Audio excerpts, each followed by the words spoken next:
તો લખપત તાલુકાના કોટેશ્વર મહાદેવ મંદિરે શ્રાવણ માસ તેમજ પહેલા દિવસે મોટી સંખ્યામાં શિવભક્તોએ આરતી દર્શનનો લાભ લીધો। આવો જોઈએ તેનો વિસ્તૃત અહેવાલ story report by Mahesh Thakkar.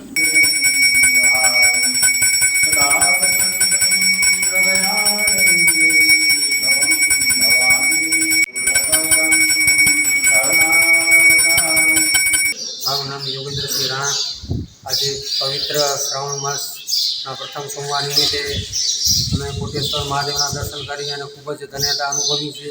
પશ્ચિમ છેવાડાનું મોટું તીર્થધામ નારાયણ સરોવર વર્ષો જૂનો એનો ઇતિહાસ છે અને કુદરતી વાતાવરણ પર ખૂબ જ સરસ છે। મનની શાંતિ માટે ત્યાં પ્રવાસીઓ મોટી સંખ્યામાં આવે છે, જેથી સ્થાનિકોને રોજગારી પણ સારા એવા પ્રમાણમાં મળે છે અને ગુજરાત સરકાર તરફથી અત્યારે વિકાસના કામો પણ ચાલુ છે।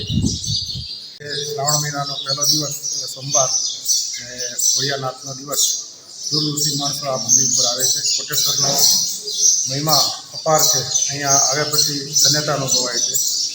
આજે અમે પણ અહીંયા દર્શન કરવા માટે આવ્યા છે। આજે કોટેશ્વર ખાતે જ્યારે પ્રથમ દિવસ શ્રાવણ માસનો છે અને પહેલા જ દિવસે જે સોમવાર આવ્યું છે, તો એ વિશે આજે આપણે એના મન સાથે વાત કરીશું।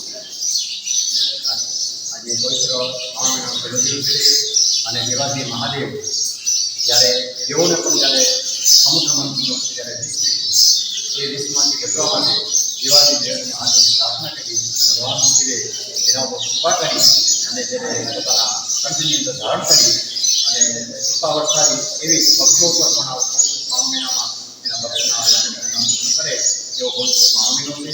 શ્રાવણ મહિનાનો આપણો પહેલો દિવસ સોમવાર કોટેશ્વર મહાદેવના સાનિધ્યમાં જે કંઈ ભક્તો આવશે એની બધી ભગવાન મનોકામના પૂર્ણ કરે એવી ભગવાનને પ્રાર્થના।